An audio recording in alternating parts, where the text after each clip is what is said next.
colocar aqui para transmitir, só um minutinho, peraí. Tá bom.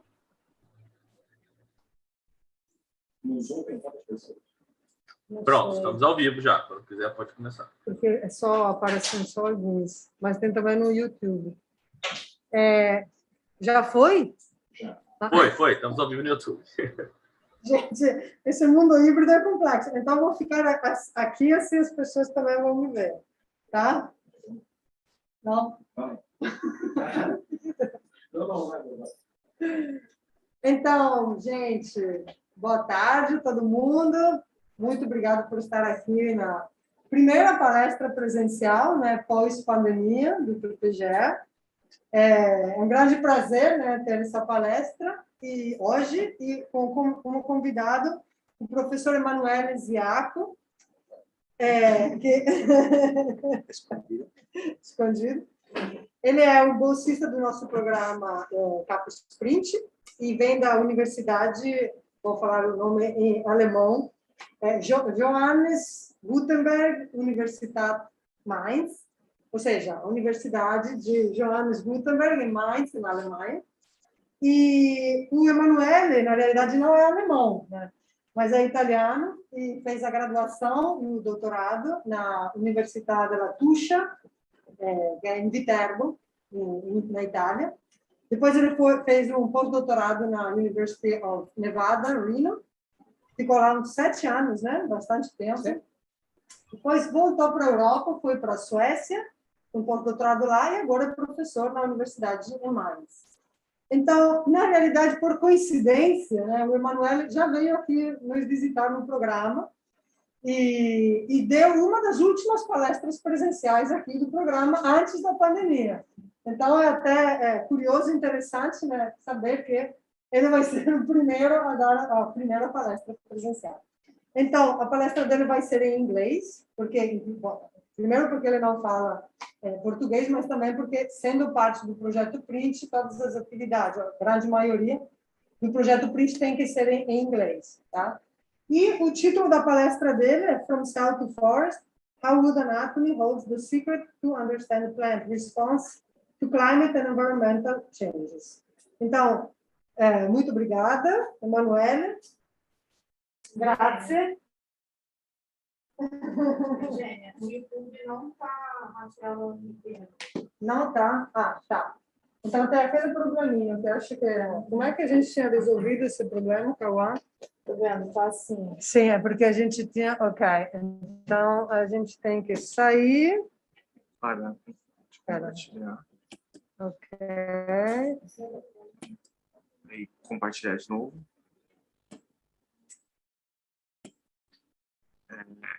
Eu acho que é esse aqui. Isso é a apresentação. Tá. Agora foi? Foi. Foi? Foi sim, tudo certo. Foi sim, foi sim. Ah, perfeito. Obrigada. Eu vou deixar a boca aberta. Não, mas se você... Acho que pode tirar. I try with the mask on. Pode tirar. Pode Okay. Okay, thank you very much.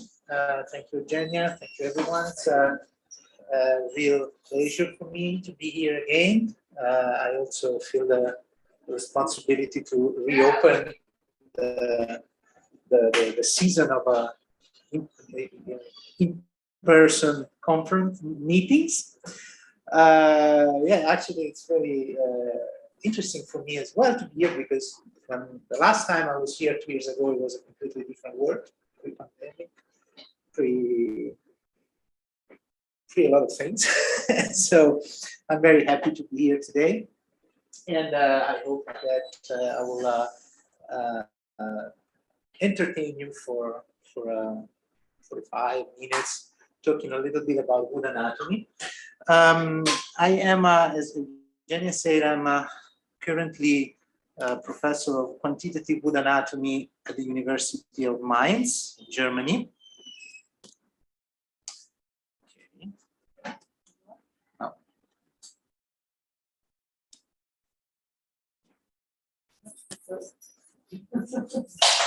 Suspense. Forse ok, adesso provo adesso con la freccia. Okay. Yes, I'm a professor of quantitative anatomy in Mainz. Mainz is a nice city in central Germany, Western Germany, close to Frankfurt. And I am part of the tree-ring lab of the Gutenberg University. In particular, we are in the climatology group that it's led by Professor Jan Esper, who I also want to thank because I just arrived in Mainz and I already left to come to Brazil, but he was very happy to have me here. So I hope sometime in the future he might also come. Very nice person. In our lab, we work with different kind of proxies that are related to tree rings. So we go from the, let's say, the more traditional ring with measurements, coming from the classical approach of dendrochronology, but we also have access to other we can also process different kind of proxies like densitometry. We have an X-ray machine, and recently, last year, we started a quantitative wood anatomy lab. And that is what I am currently doing in Mainz, and that's what I will talk about today. I was a little bit unsure how to prepare, how to assemble this presentation today, because I know wood anatomy can be a topic that not everyone knows. It's a very specific topic. So I decided to start with a very short introduction on what is wood anatomy, how the wood is formed, and then only later I will go a little bit more into the details of quantitative wood anatomy, and finally, if there will be enough time, I will show you a couple of case studies, projects that I am following at the moment. And I want to start with a citation that doesn't come from any biologist or any scientist, but from Sir Arthur Conan Doyle, that had Sherlock Holmes saying that the little things are infinitely the most important ones. The reason why I say this is because even if, as forest ecologists, we are dealing with forest ecosystem at a broad scale, we are also getting more and more aware that what happened at the cellular level is crucial to understand large-scale processes.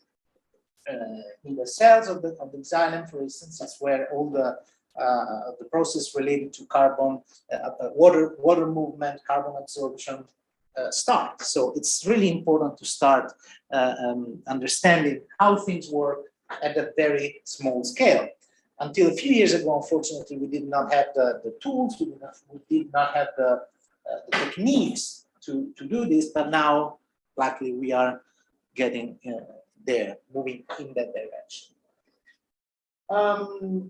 The first thing to keep in mind is how wood is formed.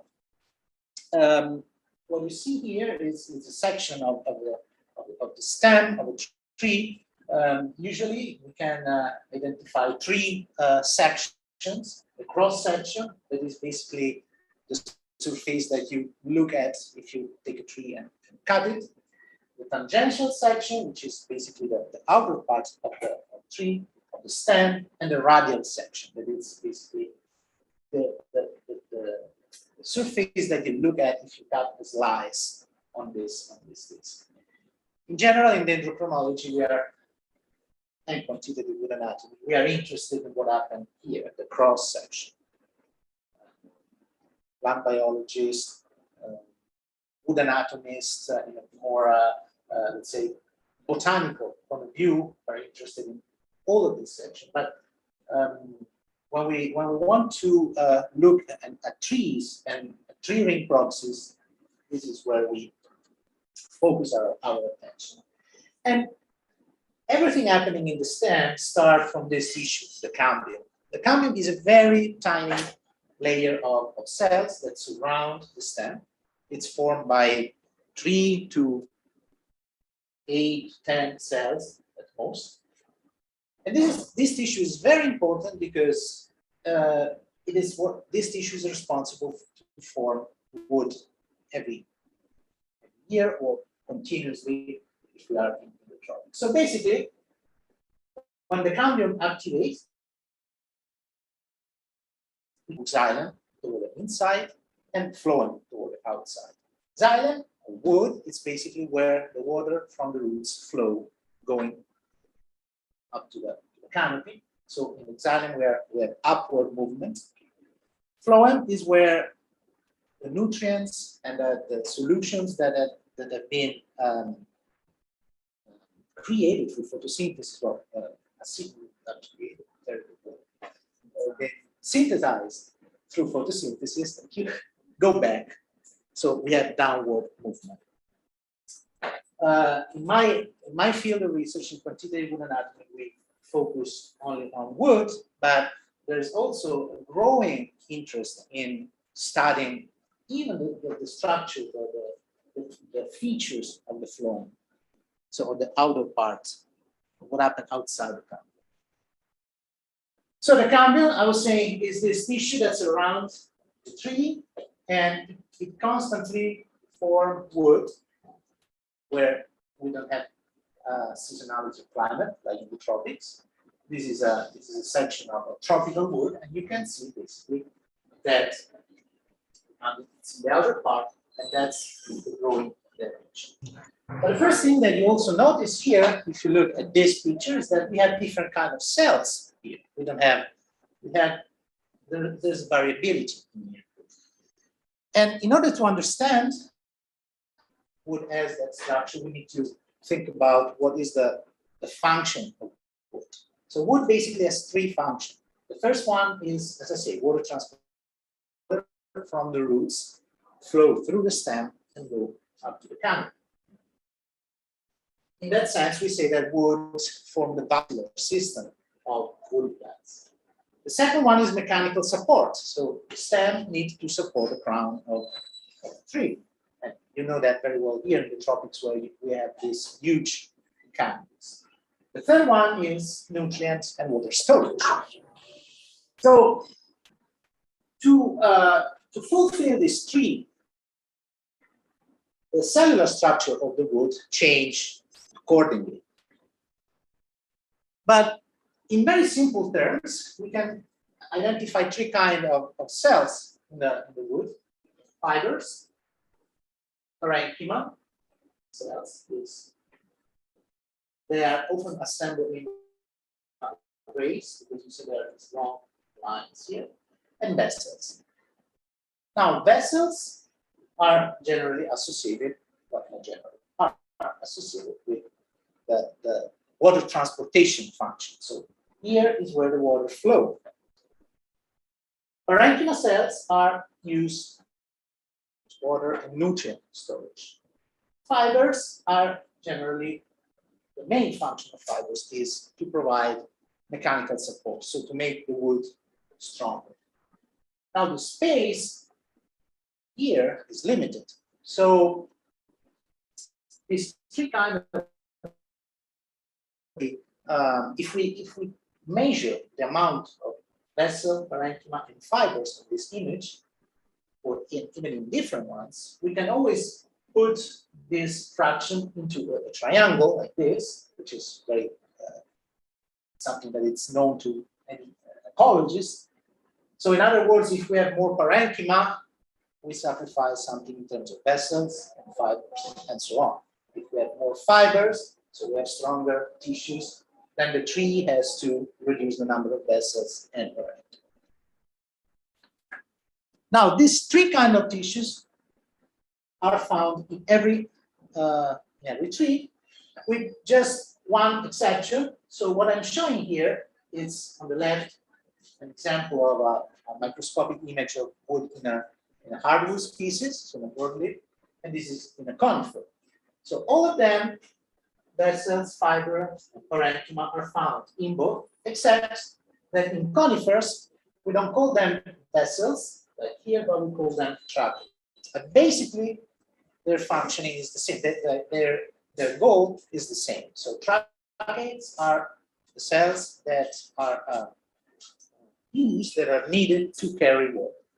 In conifers, trachytes also act as fiber. They also provide mechanical strength. Why is this so? Because the wood of conifers is, from an evolutionary point of view, is way more ancient. So it's way simpler than the wood of angiosperms. So conifers arrived before angiosperms. And you can see this from the fact that their wood is much simpler. Not less effective, but it's much simpler. There's a second aspect to keep in mind that is related to temperate regions where we have a seasonality of climate. So we have a growing season and then we have a dormant season. Usually you have the formation of growing rings. That happens because the cambium is not active the entire year, but at some point stop growing. So if we take sections, if we look at the wood anatomy over the season, at the beginning, let's say we're talking about northern hemisphere, so growing season start or in March, the cambium it activates and it start producing new wood in April. It's growing, but then around October, so on, it stops, and so it forms a tree ring. As I say, this happens in general where we have seasonality climate. So we have tree ring forming species all over the northern hemisphere. In southern, let's say, the southernmost portion of South America, South Africa, somewhere in Australia, but all over the tropical belt, we have, let's say, we have few species that are forming a ring. Although, in the last, well, I'll go there in a moment. So basically, when we look at the wood in species that form tree rings, hardwood or softwood, so conifer or broadleaves, this is how it looks from a microscopic point of view. And this is how it looks under the microscope. So you can see here the vessels, you can see the parenchyma, you can see fibers in between. Here you see the tracheids, you see parenchyma. This is a resin duct. So this is a traumatic cell that forms when the tree is somehow injured. So it's where basically if you touch the pine, and so you get your hand sticky with resin is formed into these cells.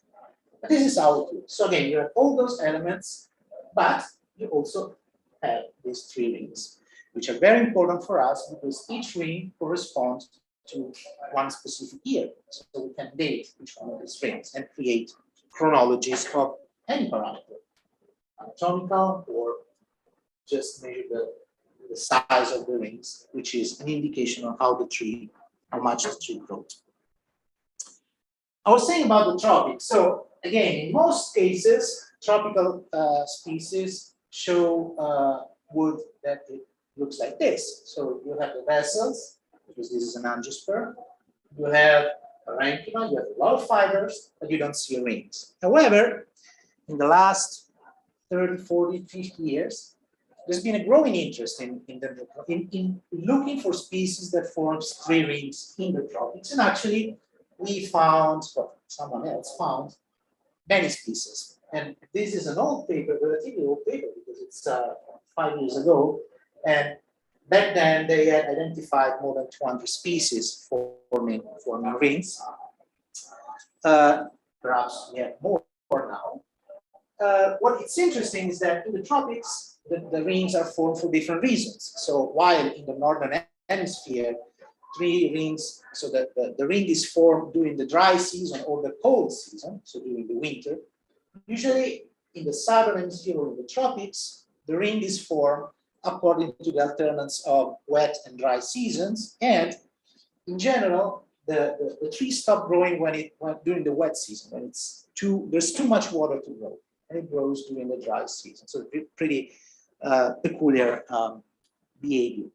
But even in this case, wood anatomy is very important for us because wood anatomy can be used to detect this, let's say, this periodic oscillation of growth and no growth. Sometimes we can use it, and the thing that helps us is it's right looking at the variation of those three tissues. So sometimes we have more fibers, so we have a variation in density that can be identified as growth rings. Sometimes we have parenchyma bands that organize in such a way that mark this, so that can be used to identify this wet and dry periods. Like other species, like or other genera, like the genus Ficus, show this repeated bands of parenchyma and fibers that are associated with these cycles of growth and growth. So, wood anatomy. This is just to show that wood anatomy in tropical region is particularly important because it's a tool that we have to identify and to study tree and forest growth. Okay, so this was a little introduction about wood anatomy. So now I feel more confident going on because now I want to talk about quantitative wood anatomy. So why are we interested in wood anatomy? We are interested in wood anatomy because the features of the cells that form wood, and in particular, the feature of the vessel, so the cells associated with the vascular system, but not only that, they are coupled with environment. So they respond to environmental variability. Here I have plotted two examples from two species that we sampled in Puerto Rico, Tabubuya and Ursera.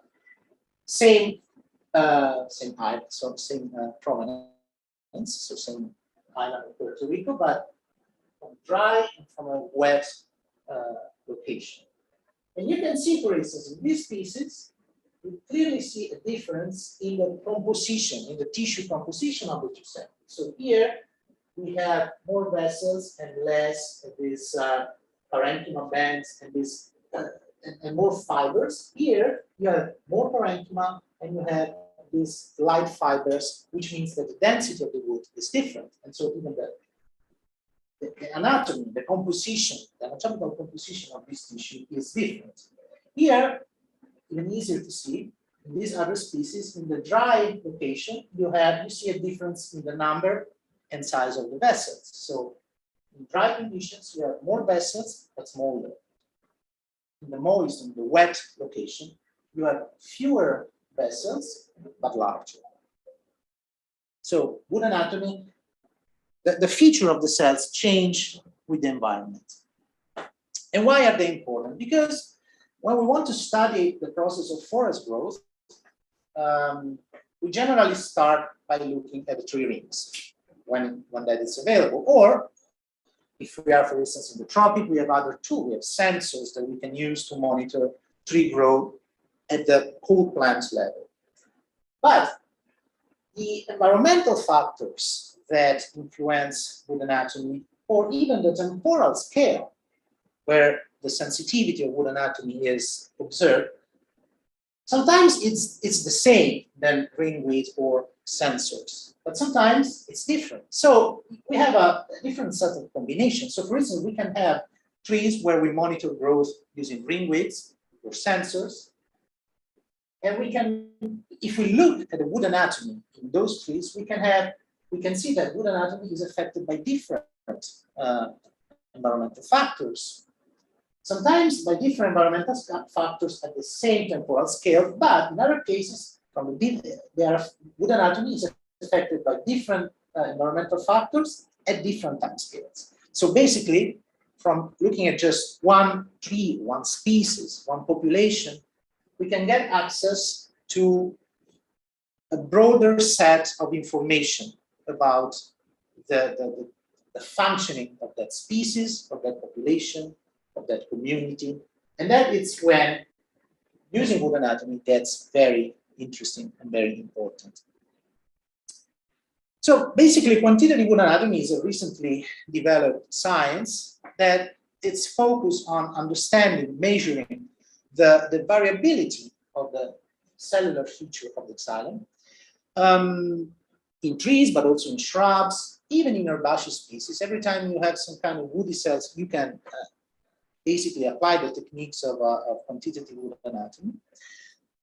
The advantage of this technique is that it allows, so when we look at when we study the variation of wood anatomy, we also get information about the functioning of the plants. We have information about the physiological processes that are driving plant growth.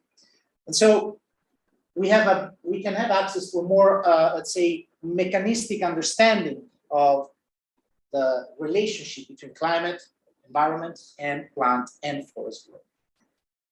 So for instance, the second advantage of wood anatomy, is the quantitative wood anatomy, is that since the feature, the characteristic of the cells are preserved in the wood for as long as the wood stay intact, does not decay, we can study how these features and how this relationship with the environment change in time.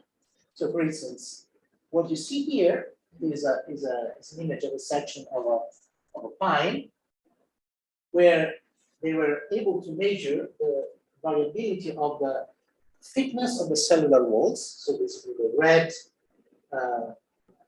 red part of the image is the cell wall. And so they were able to measure the interannual and intraannual variability of the cell wall thickness in time. So each one of these range corresponds to 1 year. And so you are able to see how this parameter is changing through time. You do this on this species, on this tree, you can do this, you can compare different species in the same stand, you can compare same species from different locations. So basically you have access to very high amounts of additional information. The process for quantitative wood anatomy can be time consuming. It's getting better. Actually, I think that 40 to 50% of quantitative wood anatomy are spending their time in finding how to speed up this process rather than processing that. But basically everything starts from taking samples using a core, like an instrument borer, or even a micro core, so very tiny piece of wood. We process the wood. Sometimes we have to remove paraffin, resin. Sometimes we have to make the wood softer, so we boil it. And then we use a tool that is called microton, which you might know, to cut microscopic sections that we stain to produce images like this that we acquire and we measure. So basically, at the end of this long process, we can get images of the wood anatomy of a tree, and we can measure each feature that we find in the wood, either the conifers, as you can see there, or broadleaf angiosperm. So what do we measure? What are we interested in? There are tens of parameters that we can measure, but in general, again, we are focused mostly on those parameters that are associated to the vascular system. So we measure the size or the lumen area, the size of the tracheids. So basically, the size of the cells where the water flow, either tracheids or vessel. We measure the diameter of the cells. We measure the cell wall thickness. We measure the density of cells. This is for conifers, but in broadleaf, we can also, again, we measure the size of the vessels. We are interested in looking, for instance, at the presence of grooved vessels like this, which have some implication in some species that denote different behaviors. I don't go into these details, but it's another parameter that we measure. We measure, of course, tissue fractions. So how much vessel, fibers, and parenchyma we can find on average. But most importantly, starting from wood anatomy, we can derive parameters that, or hydraulic parameters, that tell us something about the physiological process of water movement inside the trees. This is very important because obviously there are ways to measure instrumentally how much water is flowing through a stem. But that's not just time consuming, but it's also, well, it's not time consuming, but it's expensive because you need very expensive equipment. You need to go in the field to do these measurements. And when you cannot do them in the field, you can bring your samples to the lab, but then you lose, let's say, that component of natural, you kind of introduce some kind of an artificial factor in your measurements. With wood anatomy, we can indirectly understand parameters such as the silent theoretical conductivity. So we can understand or measure how much water is flowing through the stem, through the wood. And this is important because we can quantify basically two aspects for a species, or for a population, or for a community, or for an entire, let's say, region. We can quantify the hydraulic efficiency and the hydraulic safety. Now, what does this mean?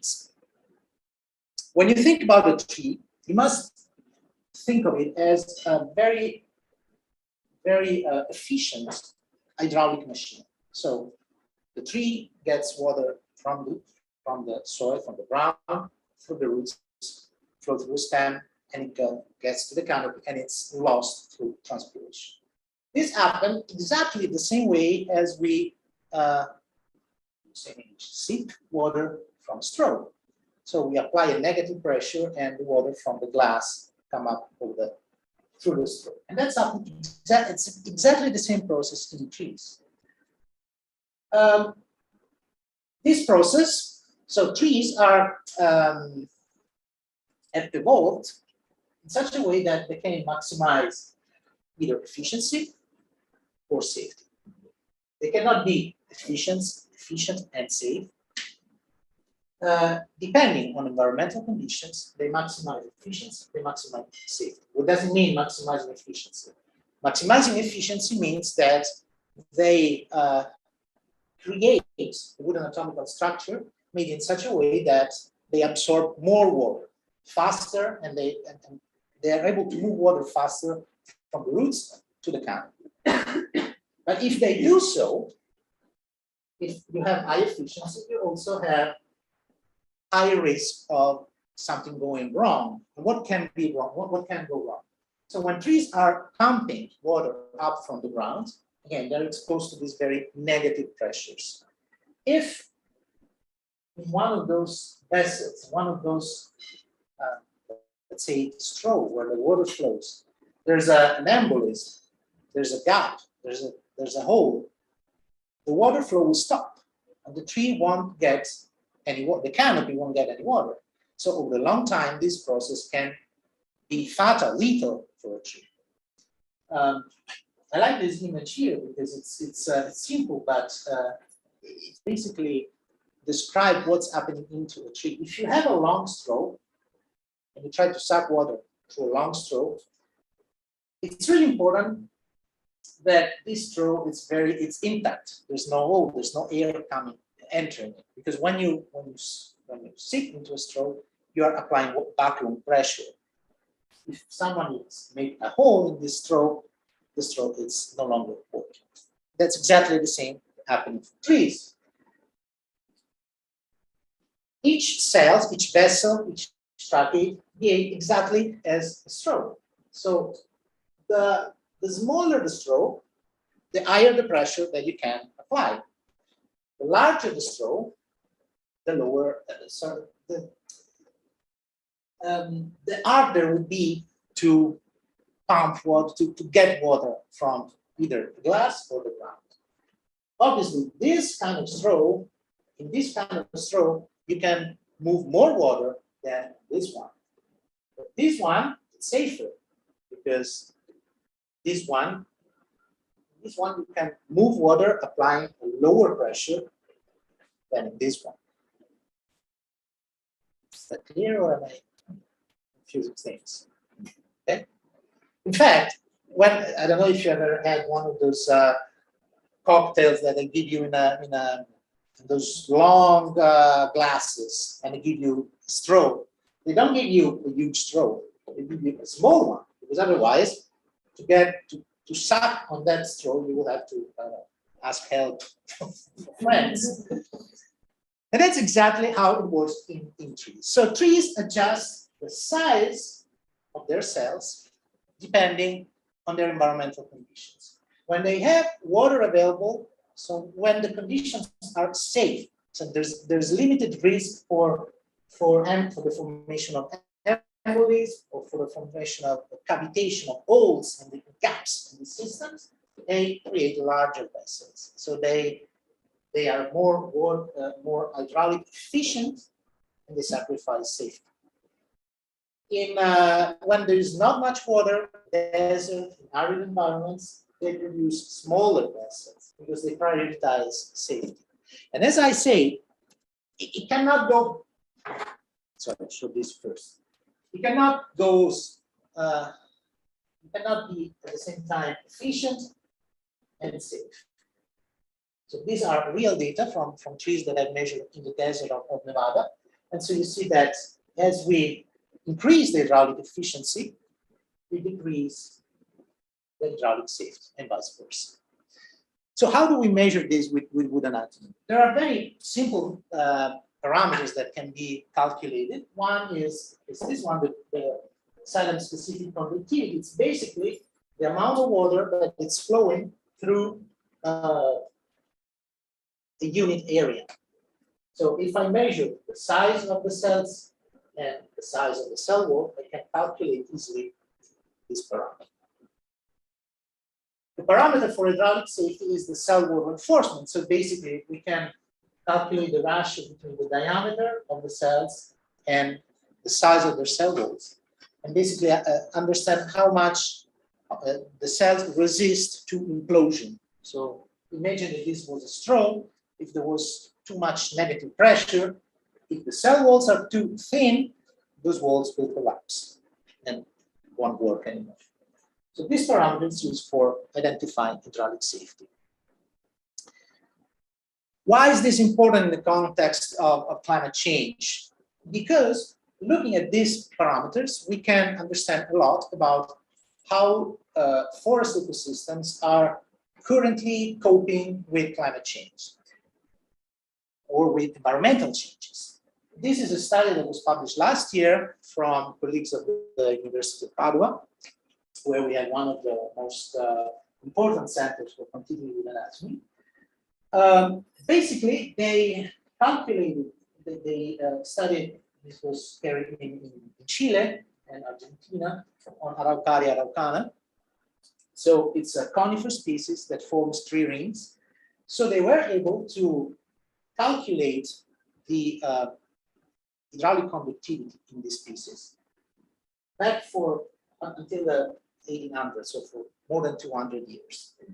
And they did this work in trees that were healthy, living trees, and trees that were dead, that were now dead. And they looked how these anatomical and hydraulic parameters had changed in the past. And what they noticed was very interesting, because they noticed that the trees that are now dead, at least in all the sites that they measured, the trees that are now dead or declining, they showed some kind of malfunctioning in their hydraulic system that started even 100 years before. So let's say this is a chronology of annual variations of hydraulic conductivity. And you see that the red trees are always showing lower conductivity, so they are moving less water than the healthy ones. And in the last 30, 40, sometimes even 100 years, they were showing a declining trend. So many years before they actually died, their hydraulic system was already damaged. We don't know how actually. We see that this is an evidence that basically makes clear that the hydraulic functioning of trees is crucial to understand how well they're doing in the climatic envelope that they are. But it's also important because it tells us that we can use wood anatomy and the hydraulic parameters that we can derive from them to somehow predict if a particular species or a particular stand is doing well or is somehow moving toward dangerous situation, which basically means death.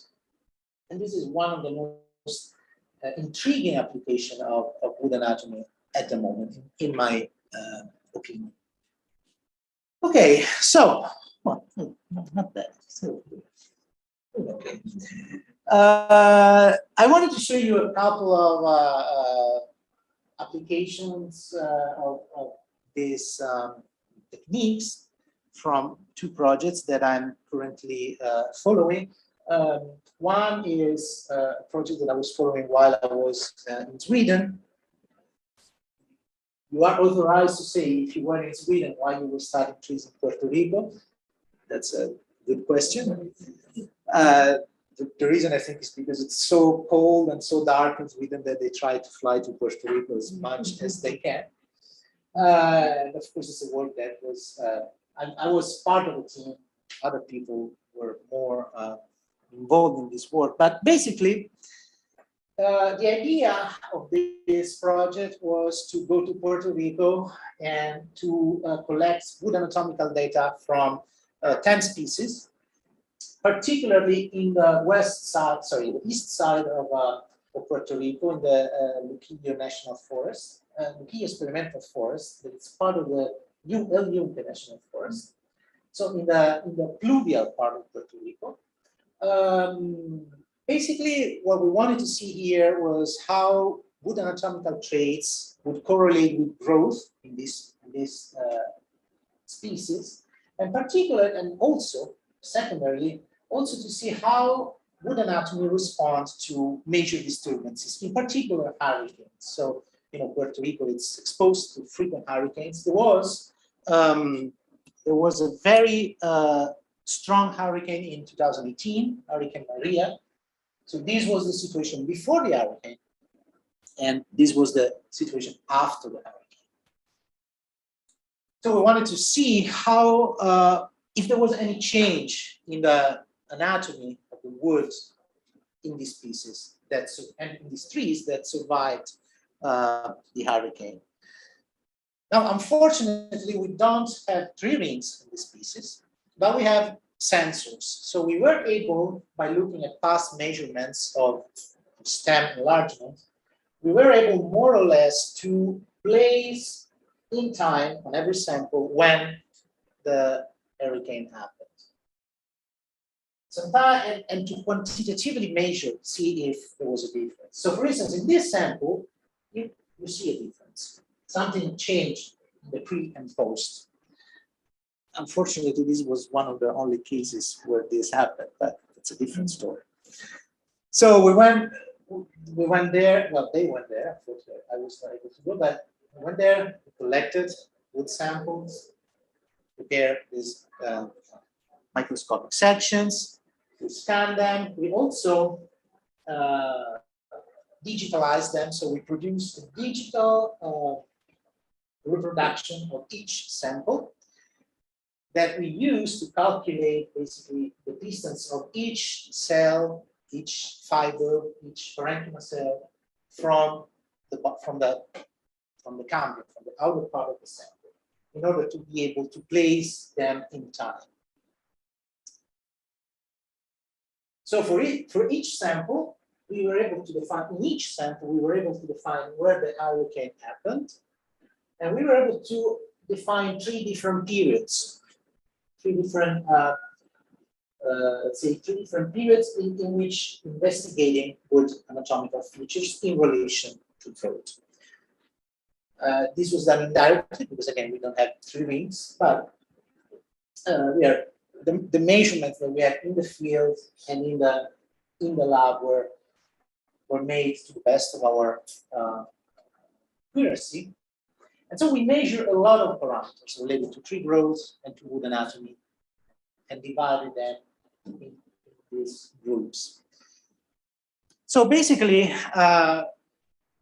just showing some finding that I think it's interesting. When we look at the relation between wood anatomy and growth in the species, we found out that the strongest relation was between the size of the vessels, particularly the size of the largest vessels, and grow rate. So we calculated grow rate in terms of micrometer per day, and we correlated that on this species. We had sampled 80 to 90 trees.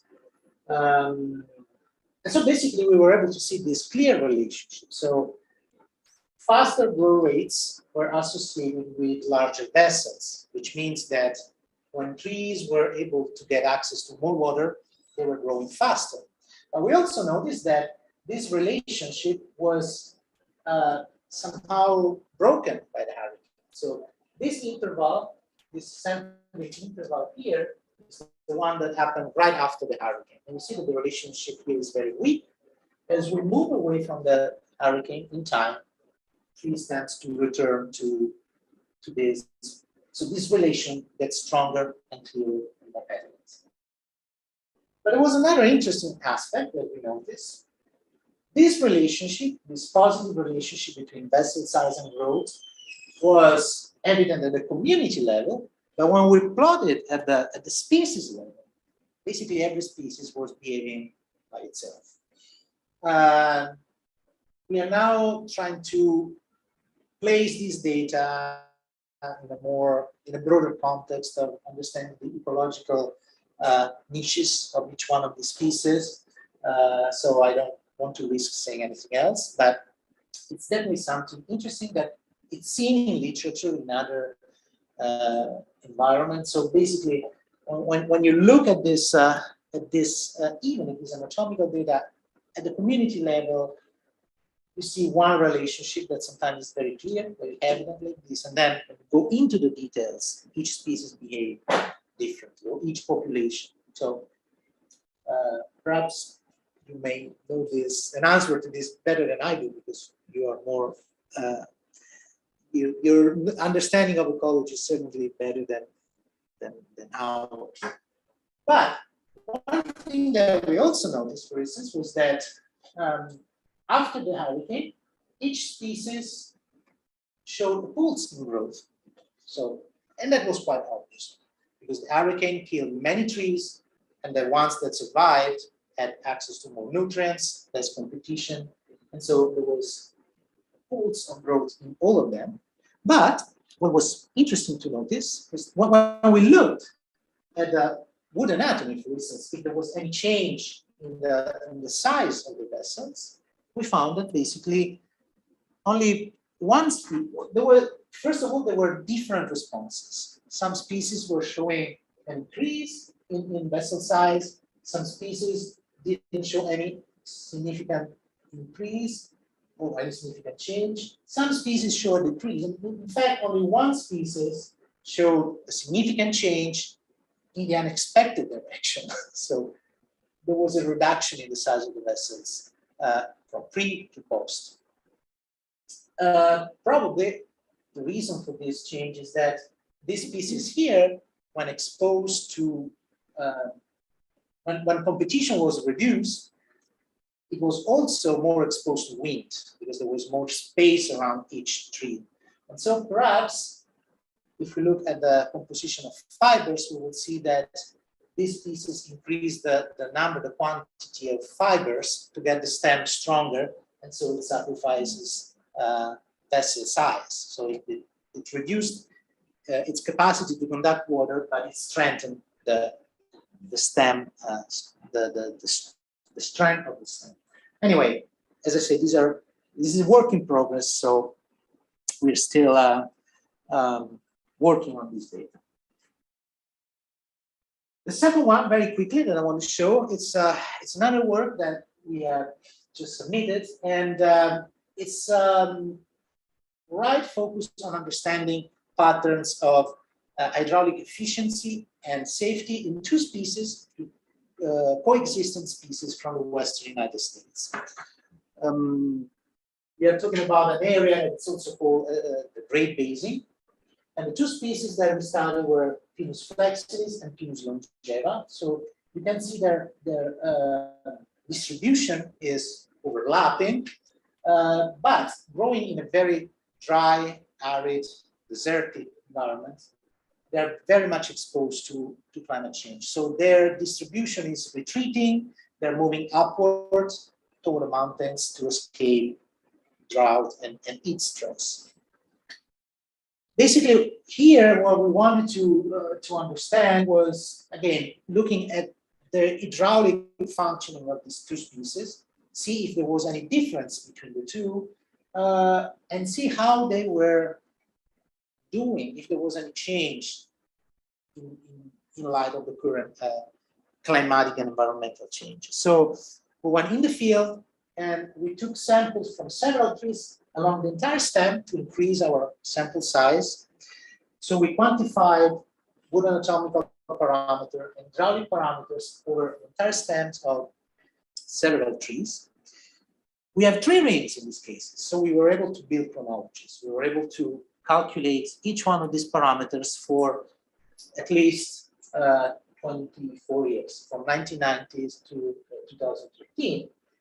And so when we plot the results, so on the left, we plotted the hydraulic conductivity, so measure of efficiency. On the right, we plotted the cell wall resistance, so measure of hydraulic safety. We noticed 2 things. Well, first, both species were showing a decrease in hydraulic efficiency. There was a slow but significant trend. So both species are getting less effective in conducting water. One species in particular, Pinus longeva, was also showing an increase in hydraulic safety, whereas the other one was not showing any trend. But this was kind of interesting for us because it's kind of ring the bell, because why is this species putting in place countermeasures to increase its hydraulic safety? In order to try to understand why we see those patterns, we correlated those time series of hydraulic efficiency and safety with climatic parameters using dendroclimatic techniques that I learned. So it goes beyond the scope of this talk, but basically what we found, and what was very interesting for us, was that the 3 parameters that were showing a significant trend, so the decrease in hydraulic efficiency in both species and the increase in hydraulic safety in Pinus longeva, they were all correlated with minimum temperature. So basically, the interannual variability of those time series was explained by minimum temperature during different time periods, but this was very interesting for us. So we looked at we had a closer look at the climatic data for this station. And in fact, what we noticed, if you look at all the data that we have available, maximum temperature, minimum temperature, vapor pressure deficit, which is another important indicator of potential indicator of tree stress, of growth stress and precipitation, we notice that minimum temperature in this location is the parameter that is showing the strongest trend. So in the last 23 years, well, last year was 2015, but during this period, there was a significant increase in minimum temperature. So basically, these trees are exposed highly threatened by this increasing minimum temperature, and they are responding, adjusting their hydraulic structure accordingly. Last, we also try to see very simple by just plotting the data to see how hydraulic efficiency and hydraulic safety were affecting tree growth. And it's very easy to see that hydraulic efficiency was the best predictor of tree growth. So the relationship between hydraulic efficiency and between hydraulic efficiency and tree growth was more important than the relation between hydraulic safety and growth. This was surprising because in a very dry environment, in the desert, we would expect this to be prioritized. But in fact, we found that trees always prioritize, well, not always, but in this case, in this region, even when they're growing in very dry sites, they prioritize efficiency. And that was very, for us, was interesting, surprising finding. But it's also a warning one, because if tree growth is so dependent on hydraulic efficiency, and we have evidences showing that hydraulic efficiency is decreasing in these species, we also might expect that tree growth and the survival of these two species in that region can be in danger with future climatic changes as temperature continue to rise. Okay. That was the last thing. So, in conclusion, I want to leave this. I want to use this as the take-home message. So, basically, trees always have stories to tell us. Either if they have tree rings or not, they always have something to tell us about climate, about environment, about past conditions, about present conditions. We need to learn how to read these stories, and thanks to wood anatomy, we're now learning how to read a little bit between the lines. So a little bit more decoding some more hidden message. Thank you very much. Well, there's a lot of people that I need to thank, and I listed them there, so you can read the names. Thank you very much.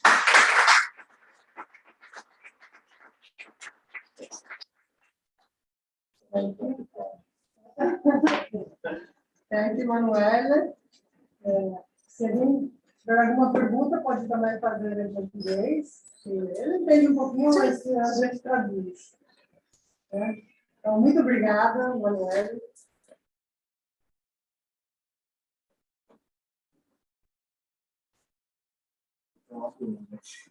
Pode fazer em português, se quiser. Se quiser. Bom, obrigadíssimo pela sua palestra.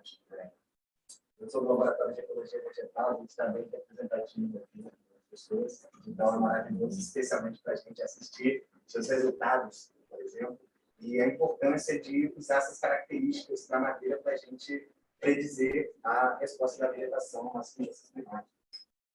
E, bom, esses eventos extremos já estão acontecendo, né, cada vez mais, e recentemente a gente tem aqui no Brasil, no Rio de Janeiro, particularmente, eventos que destruíram árvores grandes. O professor Bruno Rosato, que é também um atleta, que conhece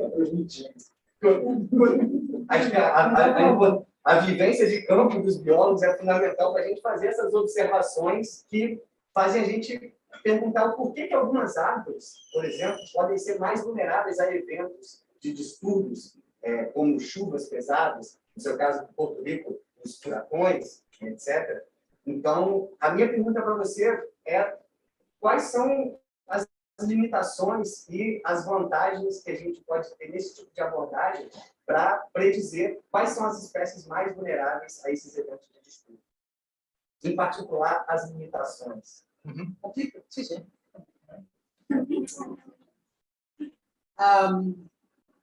Well, first of all, I think wood anatomy is it's useful to investigate that can help you in understanding the questions that you're asking. But it's not the only one. So it's not the maximum potential for wood anatomy, wood anatomical studies, is in combination with other kind of information, of data. The limitation, unfortunately, the limitation is still the fact that this kind of studies, getting this kind of data, it's very much time consuming. It takes a lot of time to process the data, to prepare them, to analyze them. And if at the end of that long process you don't get any answer from wood anatomy, that's very frustrating. I think that's the main limitation, because otherwise there are always useful information that we can get from wood anatomy, in the sense that sometimes perhaps they don't like, for instance, the study that we did in Puerto Rico, we were expecting help for some kind of questions. We did not get that from wood anatomy, but we got a lot of additional information that we didn't think about and we are using. My suggestion, and I've learned that on my own skin, is that if you want to use wood anatomy for your research, for whatever question you have in mind, research question you have in mind, define a clear goal of your study, of your research. Sampling design is very important in wood anatomy, right? Because there's the risk of getting data that have little information. One of the main mistakes that we all did, I've done that when I started working with wood anatomy, it's going in the field and take some samples for wood anatomy and see what we get. That's 90% of the times, that's the way to get nothing. So if you want to use it, define a clear goal, a clear question, and adjust your sampling design accordingly. That's very important for wood anatomy. And then you can always get some kind of useful information again, especially if you want to understand how adapted a species or a population is to specific local conditions, or if you want to see if your trees or shrubs or whatever species you're monitoring, if they're showing any sign of decline from an hydraulic point of view, wood anatomy, it's very useful. It's very it can really help.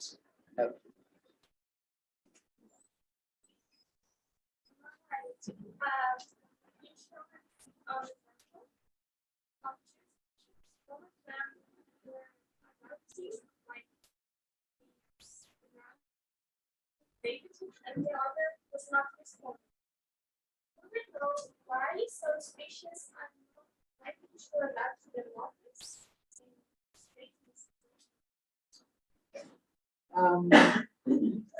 That's a good question. So in this particular case here that I showed, the reason why we saw this adaptation, well, this adaptation in one species and not in the other one, was mostly related to the fact that in this species, the hydraulic safety depended on temperature, and temperature was showing a strong increasing pattern at that side. In this other species, the hydraulic safety was determined by a different parameter, which is, it's covered, but it's the minimum vapor pressure deficit. And again, it's covered, but minimum vapor pressure deficit is not showing any trend. So my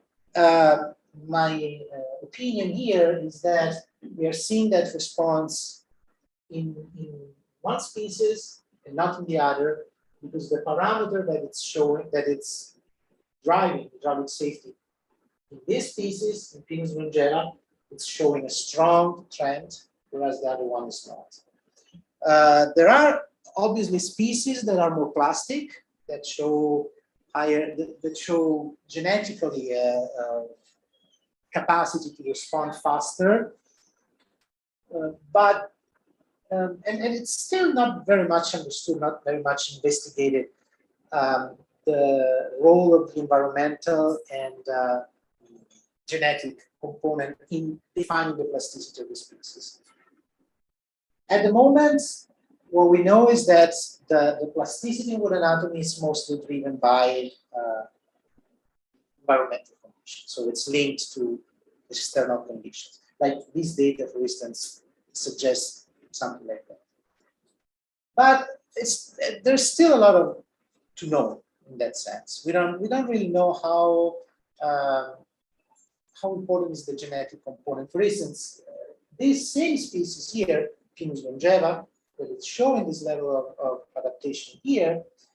If you look to other parameters, and you look in the past, look at the last 100 to 100 years, you don't see much variability, which means that somehow that species is not responding too much when you look at different parameters. So you look, for instance, at the cell size, well, other anatomical parameters. So I also suspect that this species might have an important, somehow a genetic component that defines its plasticity. But in this case, for this parameter, it was not. So it's still it's an interesting topic that we are always planning to investigate more and get some money to do that, perhaps.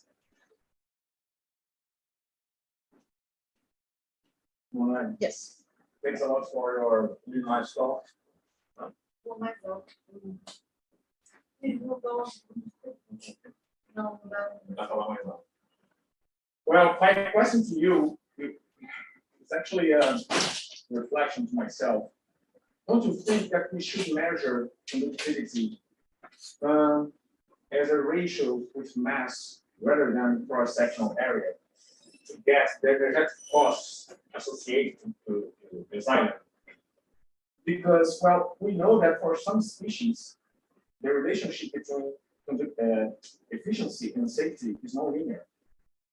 Due to different tissue fractions, trade-offs, combinations that could lead to the same safety, but based on different pathways. Especially because, well, the tension in the water transportation system can create implosive forces, indicating that the resistance to mechanical stress is important to avoid that the cell can crack, for example. So if we can get different of traits of tissue fractions in the wood, what is filling that wood, even for some species, this non-linear relationship, don't you think that to get a better picture, a better prediction of how plants will respond to climate change or whatever, we should measure conductivity based on the costs of that wood? I don't know if that was clear. But... No, absolutely. Yes, absolutely. Of course, the more information you can get, the more information you can add to this picture, the better your understanding. There are also ways to, actually, when I started this work, I also was thinking about that. There are also ways to use wood anatomy to calculate the cost, the building cost of wood.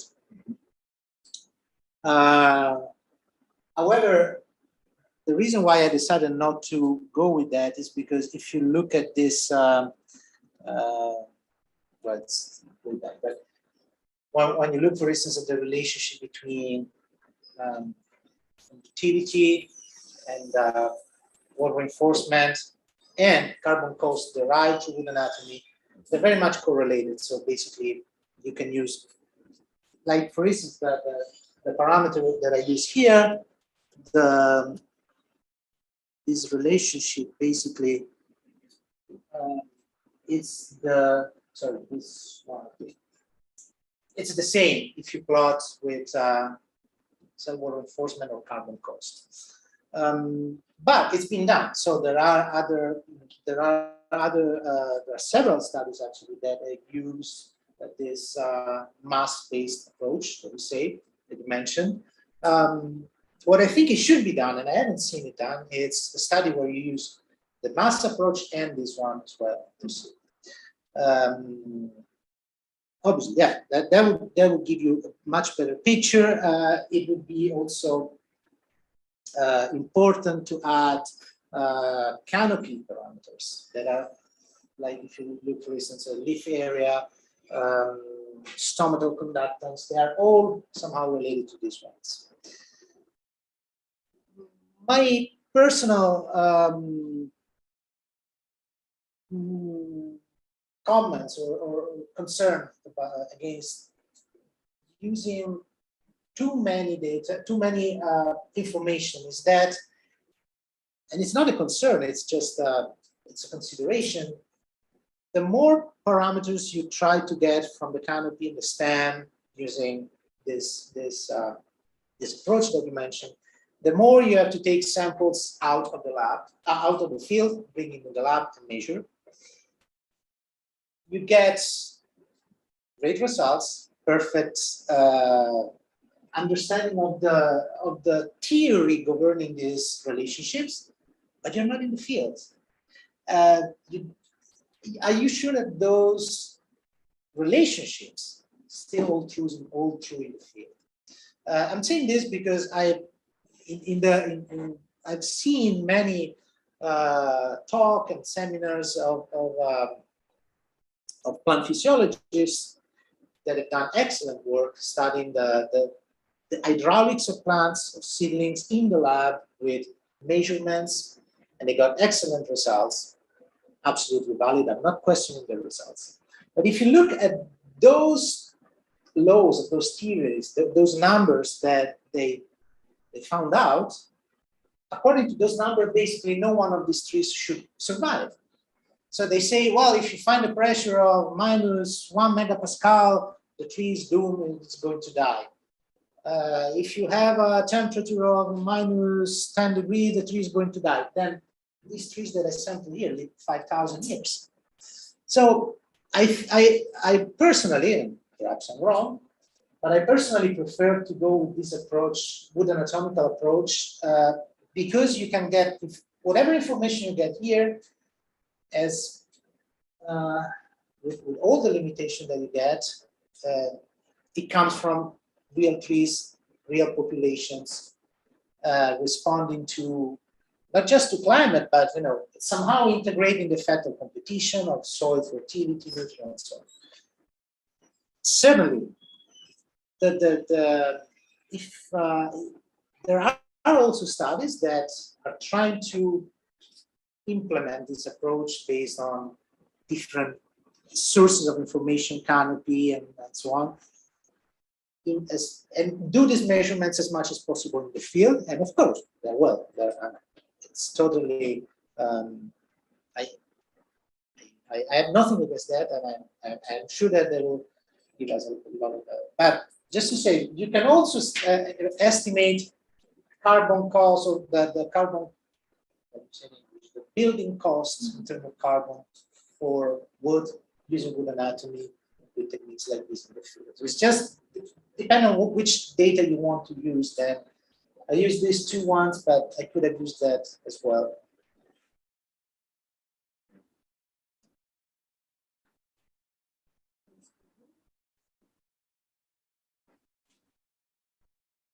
I'm gonna ask this maybe like very naive questions for someone that doesn't know anything about.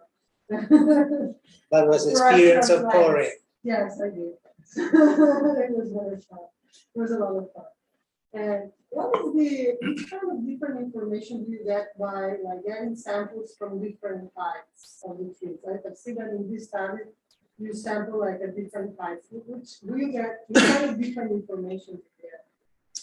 Well, I didn't talk about that. I was thinking about, but I wanted to say that perhaps that you get bored. But there's one important, because of that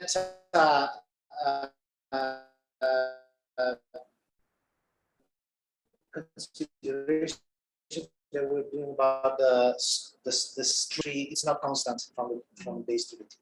So basically, as the trees get taller, so if you move to the stem, to the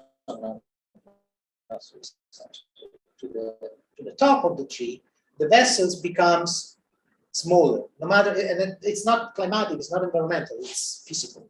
It gets smaller because in order to pump water up to 10 meters, you have to apply more pressure, more vacuum pressure than to get to pump water from 1 meter from the ground. So the vessels, if I can go here, if you look at how the vessel size change with the height of the tree, it goes a little bit like this. So here you have smaller vessels, here you have larger vessels. And that also applies to other parameters. So all anatomical parameters change a little bit or a lot with the height, as the trees get taller. So if you measure only, if you sample only 1 point, you get only the information related to that tree high, or rather than the tree high, we usually consider the distance from the top. So if you sample a tree that is, let's say, you usually sample from 2 meters from the ground or 1.5 meters from the ground. But if you sample a tree that is 10 meters high and you sample another one that is 20 meters high, you can get slightly different values. We decided to sample all over the stem, right to, and then average everything to account for this, and I have a little bit more accurate information. It was not enough to pass the first revision, but we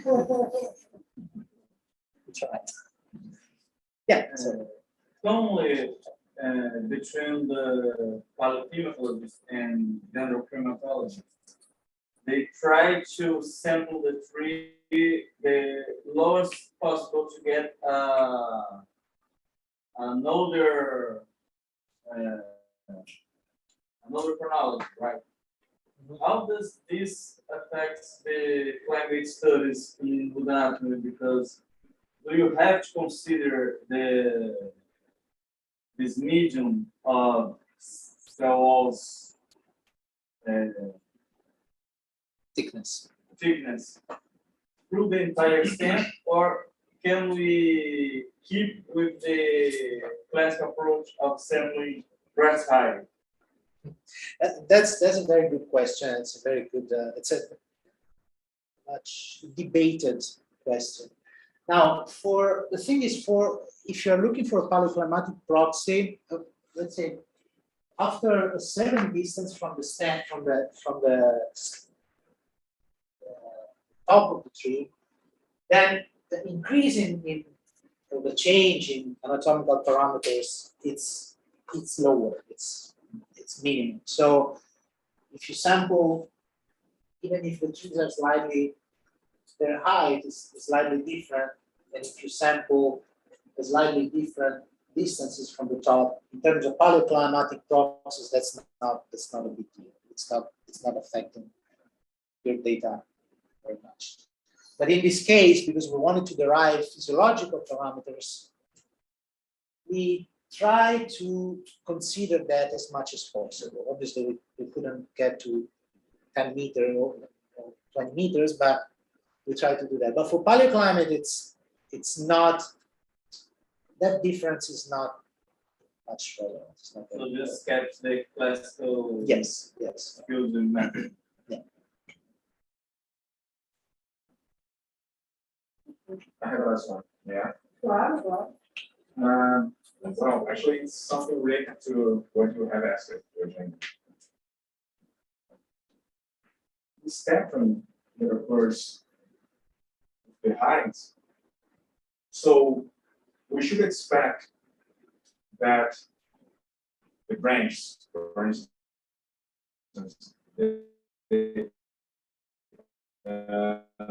their safety should be higher. The plants lost their leaves or branches, they're more vulnerable, so there are also organs more disposable. have you ever observed something in wood anatomy that could explain hydraulic segmentation? Because maybe it would be the opposite of that, this tapering, or no? No, this tapering is being demonstrated in all biomes, all wood species, all. I know the guy who characterized this and has published like, I don't know, 10 or 15 papers about this. It's quite orthodox. For him, everything is explained by this tapering related to height. But other than these jokes, this tapering is always happening, and there's no escape. What you say, it's more related to, for instance, you say when branches falls, or what happened in that case. It's not related to the. I mean, how can I say that's an independent event. So what happened if you lose a branch, for instance, in a part of the stem, what can happen is that you have an embolism entering from that break, and so you can break and interrupt the path from the roots to the stem. But that is unpredictable. So it's not, the wood anatomy has no time to adjust for that, and it doesn't account for that. And that's why if a tree loses too much of a canopy, too many branches, you get the formation of too many embolisms. The plant, an entire side of the plant can end up dying because of that.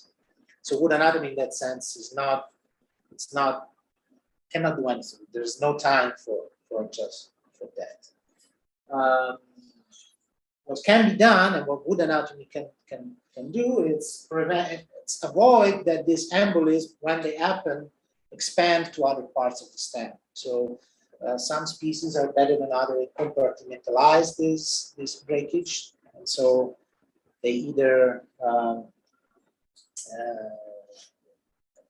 another aspect that is very important in water movement through stem is the lateral movement, not just the vertical one. Actually, there are theories suggesting that the lateral movement is more important than the vertical flow to move water from the roots to the stem, which doesn't mean that these assumptions are not valid, but the cells also move a lot of water laterally, and it's been observed that some species have excellent mechanism in sealing this lateral movement when there's an embolism or something like that. But yeah, this relationship is quite universal. It's and what it's been questioning right now, it's not just this pattern, but it's I mean, there are alternative theories that have been developed recently. They always start from this assumption, because it's not an assumption, it's a fact. But they question how this approach, this theory can be, or this conformation of the wood anatomy can be used to explain water flow in the stem. But then we're going to like very deep plant physiology, a little bit out of my. But one thing, for instance, that is important, it's related to the space occupation again. So some species, for instance, Pinus longeva here, seems to show a slightly different pattern of space occupation as we move up into the higher distances from the ground.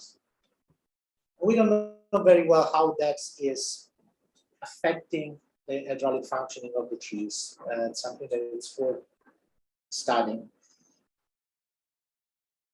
But again,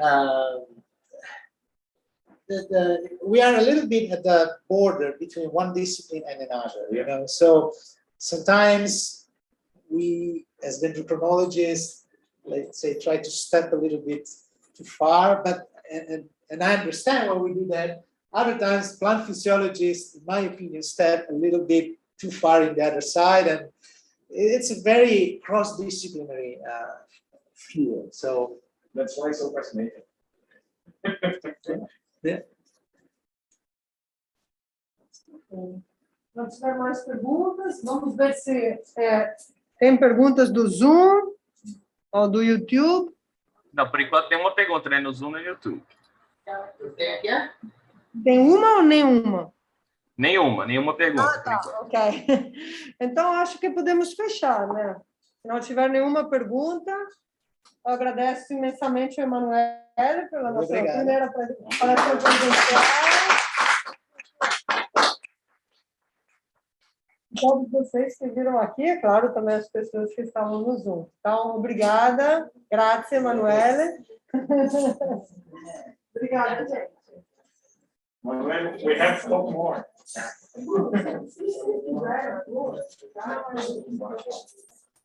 Grazie, Emanuele. I think I don't see you again before you leave the call. So thanks very much for coming. Thank you for coming, and So it's a thanks for pleasure to meet you again and talk to you at the lab and the other. Absolutely. Thanks for the samples. I will keep you posted. Okay, sure. I will also write an email to you.